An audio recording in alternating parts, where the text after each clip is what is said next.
This program has been made possible in part by the following sponsors. The Trial Lawyers Association of BC.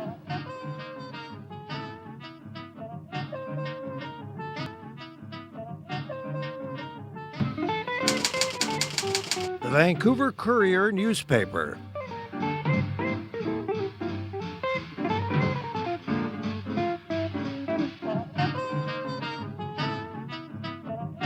My new book about addictions, All the Way Home, Building Recovery That Works.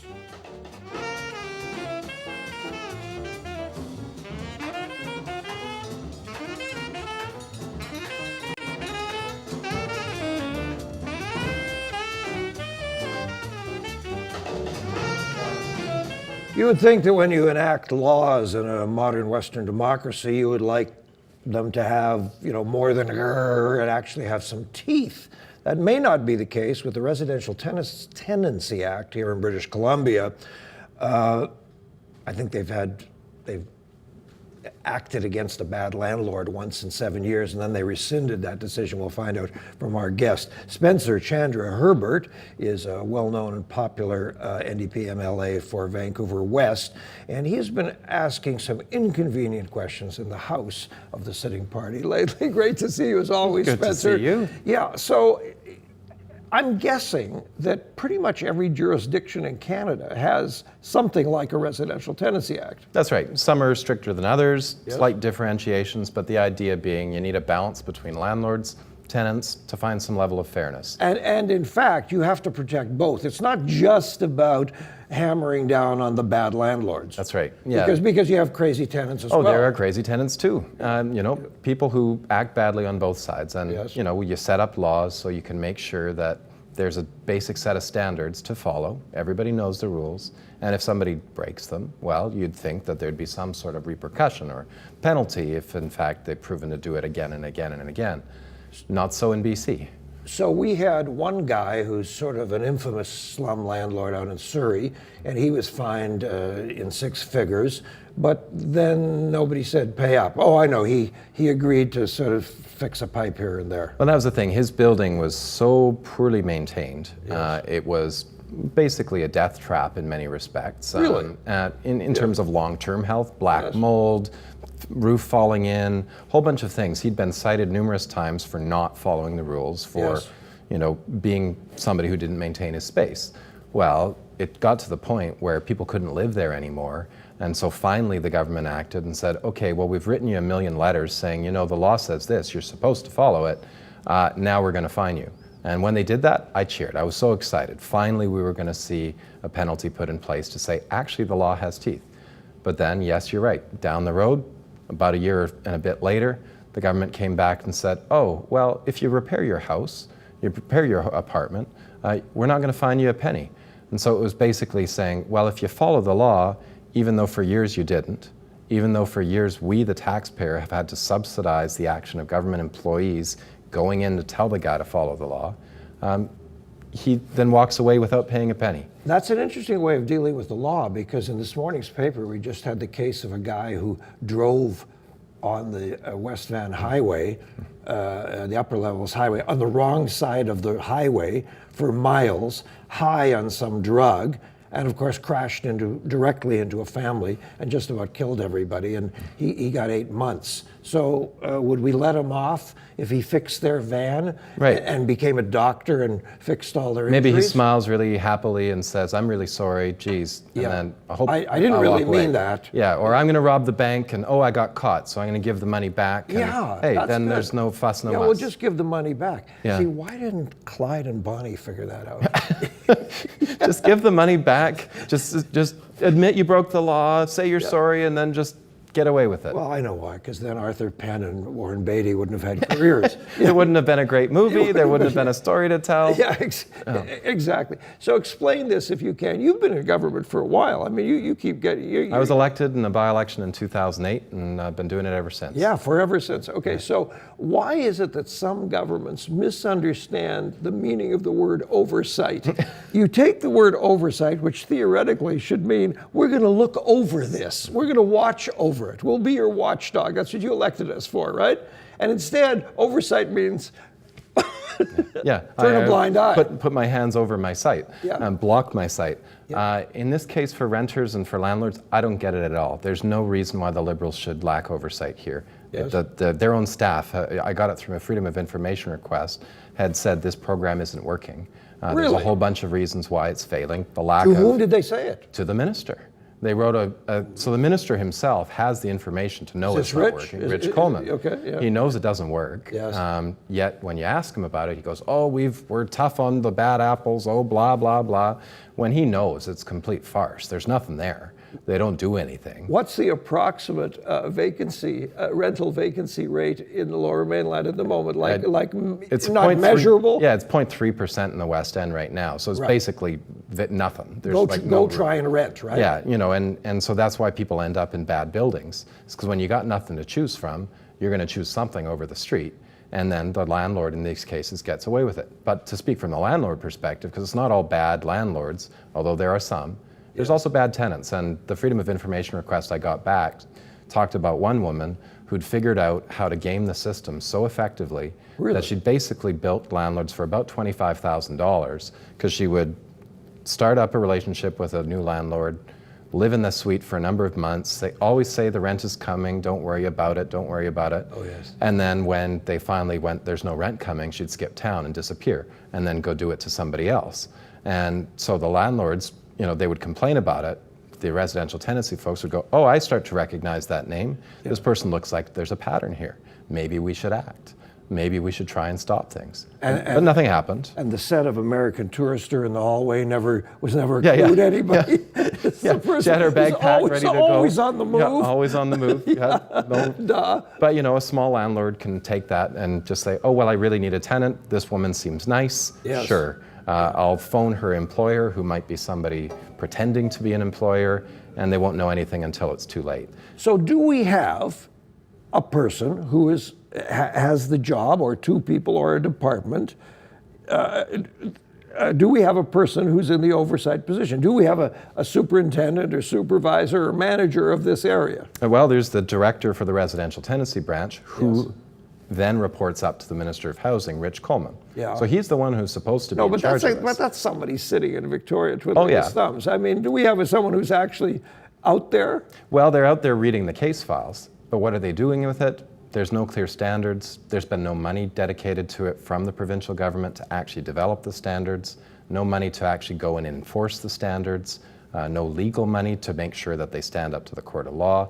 So it's a couple of folks who go, yeah, there's a problem, but there's no dedicated resources. It seems to me that one of the principles, again, in Western democracies is that if a government is going to do something themselves, like run an ICBC or this ferry system, then they're involved. Yes. But if they're going to leave it to free enterprise, which is reasonable in many instances, then their job is to have oversight. Mm-hmm. So when we had, to go back a few years, when we had the tragedy of people being killed in a van on an off-ramp in Abbotsford because they were sitting on apple boxes, migrant workers and so on, it turned out that we hadn't had any oversight at those farms for years. And when we had a kid killed at a gas station, no oversight. Nobody goes around and says, okay. This looks unsafe, maybe we shouldn't do this. Yeah. There's a certain amount of common sense you'd hope people would have, but... I mean, how much does it cost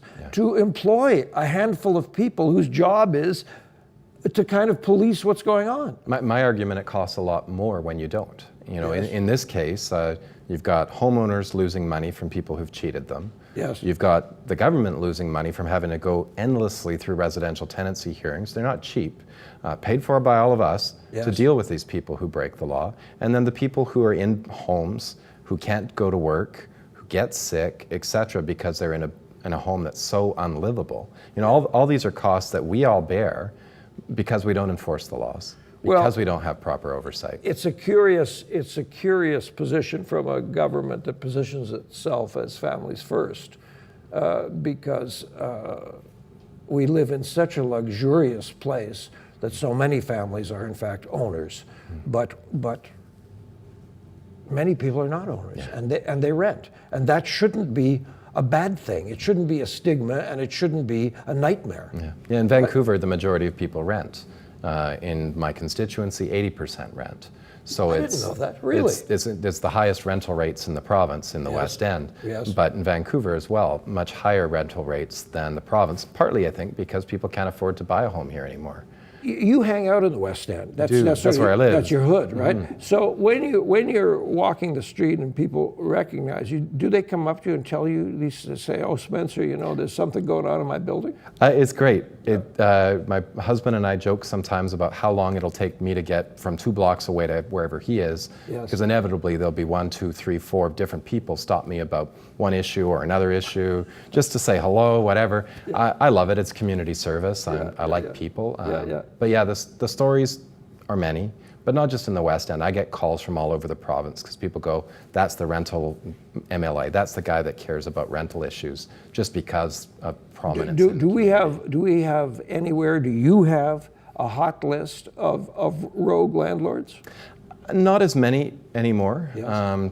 I used to have challenges with Hollyburn properties. Yes. That's largely been cleaned up now. I remember that, yeah. Yeah, they're taking much more responsibility for their actions, and so we're working well together. You know, How did that happen? It took some time. I think we finally found a way to talk to each other, but also, you know, they got better staff who knew the laws, and they wanted to make sure they were following the laws, and I really respect that. We had some real tough times. They lost the residential tenancy branch many times. But now there's a couple of guys who game the system, and they're smaller landlords often, or people who will buy properties just as quick flip investments, and they can say, "Well, I'll buy this new apartment building. I can charge way more rent by trying to kick people out illegally," but they don't know the law. And so there are people that are doing it now as a business model. And they know they might get caught once or twice, but there's no penalty really. So there's no reason why they should stop this business model in their minds. Okay, we're going to take a little breather. When we come back, I want to talk about this new word in our language called renoviction. It's joined the dictionary. Herbert Chandra Spencer, MLA for the West Side, is our guest. And we're talking about the Residential Tenancy Act, but your opportunity to send us an email, always happy to hear from you, and also the opportunity for those lovely people who have been supporting us for ages to say hello here on Shaw Community Television Cable 4. Back with you in just a minute. I just have to get my checkbook and pay my rent. Yes, you'll pay the rent. Yeah.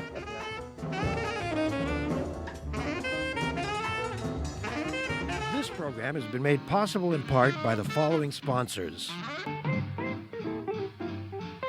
The Trial Lawyers Association of BC.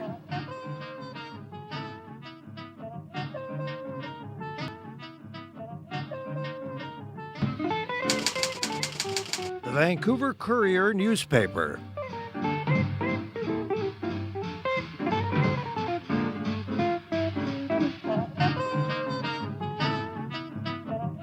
My new book about addictions, All the Way Home, Building Recovery That Works.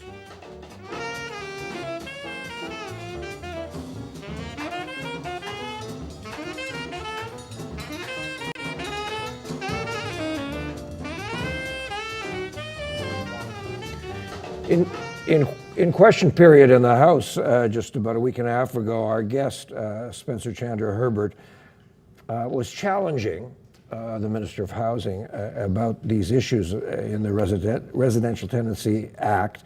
And in particular, he said, residential tenancy branch needs a concise, clear, and common understanding, basically, of what's going on. And then you said something that startled me, because this is really what we've been talking about. You said also residential tenancy branch does not have legal authority to inspect buildings.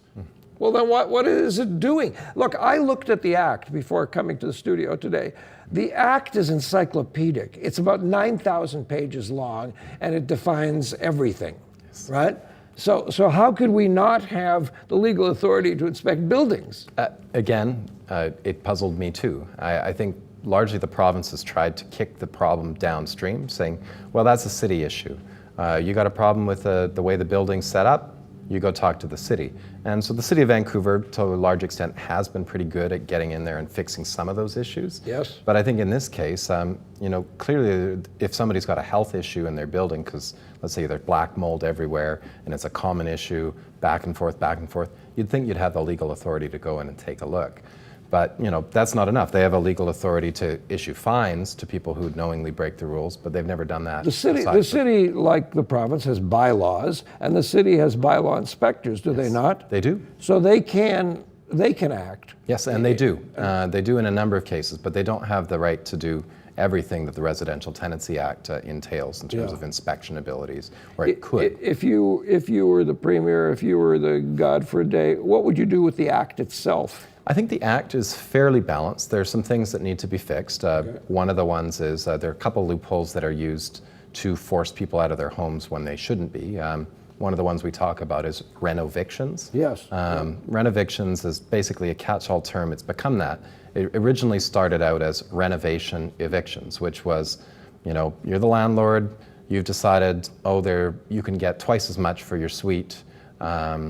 If you paint it up. If you paint it, if you put on some new cupboard doors or something like that, and you target that old lady who's lived in her suite for 20 years. Right. Well, you're not legally right now in BC allowed to kick that person out just because you want more rent. So they'll use the ruse of saying, oh, your suite is uninhabitable, I need to renovate, boot you out the door, and then just coat it with paint. Now, you're not allowed to do that. What you're supposed to do in that case is, if the woman moved out, sure, it's fair game. Right. You clean it up, you rent it at whatever you want.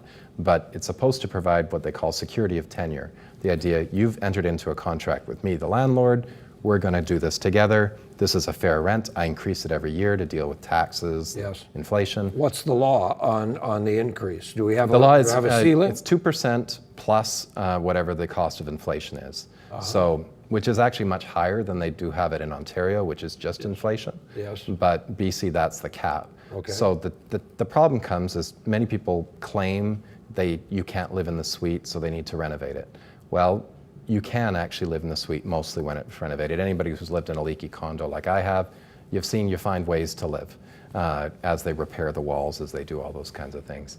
So, that's an area that I think needs to be tightened up because people have used it to kick people out that shouldn't be. If we go back historically, Spencer, isn't this a leftover from the kind of Wild West days? I mean, are we not practically the only jurisdiction in Canada that has leaky condos? But yeah, the leaky condo issue, that was a big problem. It's become much less of one now. There still are a few cases. Yes, but didn't that happen for the same reason as these problems, that there was no oversight? How is it that all those cement and stucco and wood frame buildings that were built 60 years, I live in a building that's 60 to 70 years old, it's absolutely solid and fine, okay? How did people build 70 years ago and not create leaky condos, and then all of a sudden all these places sprung up and they're full of holes? Yeah, it's exactly what you say. It's oversight and greed, I think. Dave Barrett, former premier, hosted a commission looking into leaky condos, and that's what they really found. It was a California design that they went, hey, California's on the Pacific coast, so's BC. Let's just adopt the technology. Just a little different. It's maybe a little wetter here, you think? Yeah, speak to Hyundai, who first brought the Pony here, and it had no heater, and the tires were made out of cloth or something, and it took them a couple of years to figure out how to sell a Hyundai in Canada. That's right. They had no idea. Yeah, well, tires made of cloth, walls made of sand that gets full of water right away. It's a bit different. Have you ever been in a house in Arizona?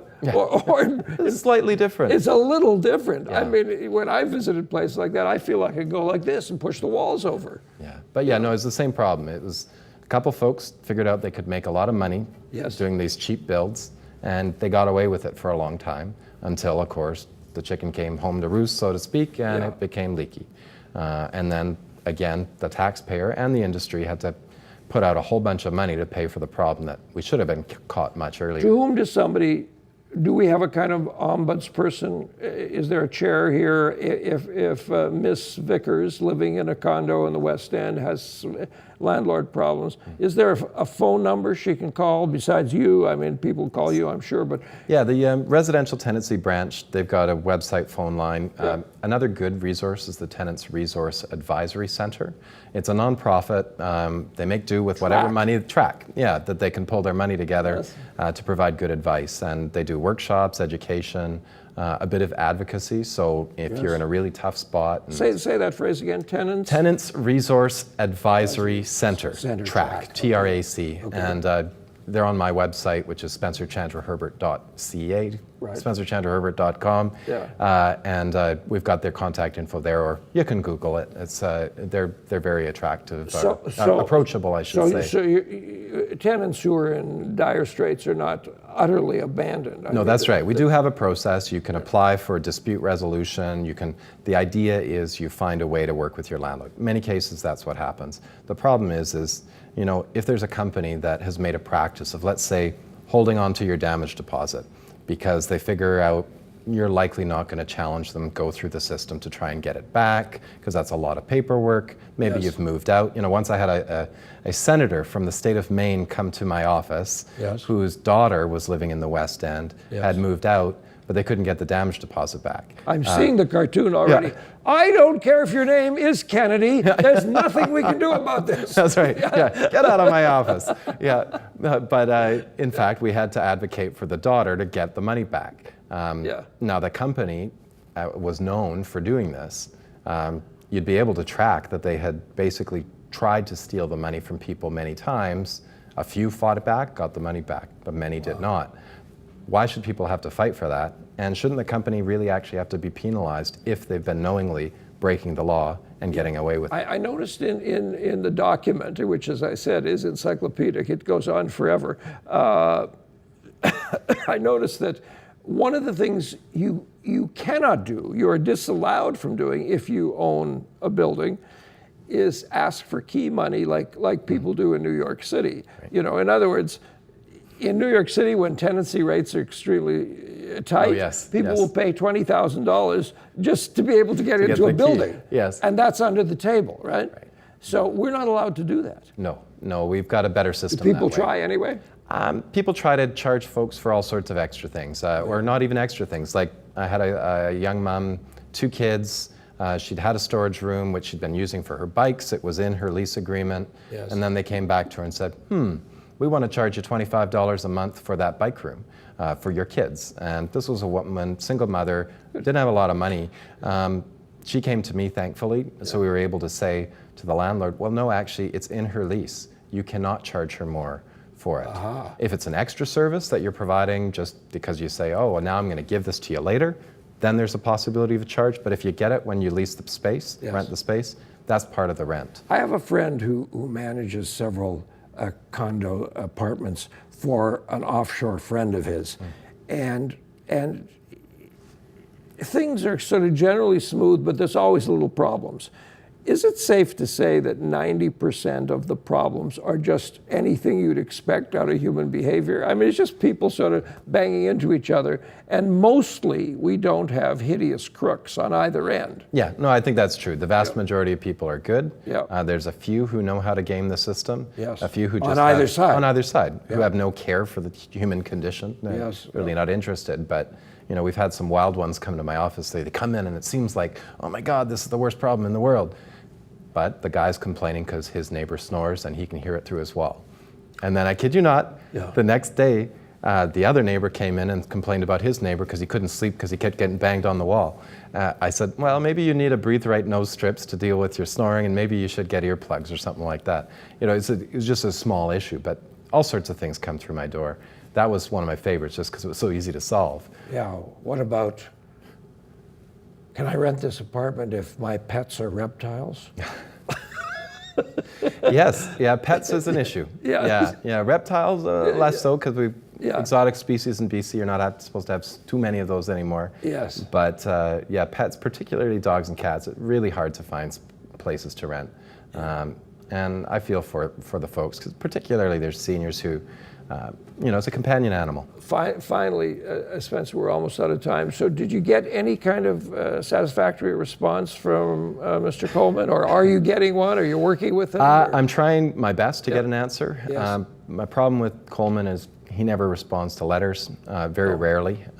So I'm trying in the best way I can. It's an issue he can look like a star. I think landlords and tenants would go, you're cracking down on the bad guys? I like you.